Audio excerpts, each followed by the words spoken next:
Hi, in today's tutorial, I'm going to show you how to link a PDF using Squarespace website. So all you need to do first is just go open the browser that you're going to use to follow this tutorial steps. Then let's just go into Squarespace directly. So here, all you need to do, just go and create your account if it's your first time using the Squarespace website.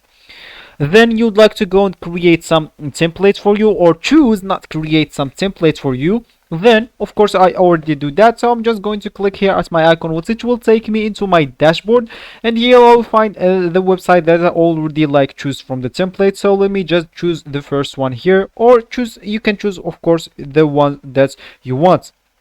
So here you would like to go and click at edit here. So here of course, if you don't have a blank section here, so let's just delete that, and let's just save. So let's say as an example, you don't have any blank section here. All you need to do, just go and click at add section here and click at add blank section. Then all you need to do here is just click at add block.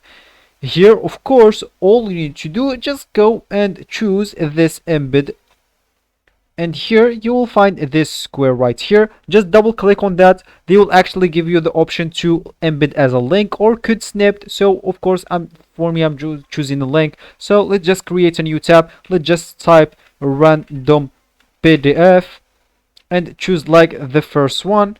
So as you can see, that's our PDF. So all we need to do, just copy this URL, go back to our Squarespace website, and here all I need to do, just go and this link and Control V, or actually paste our website here.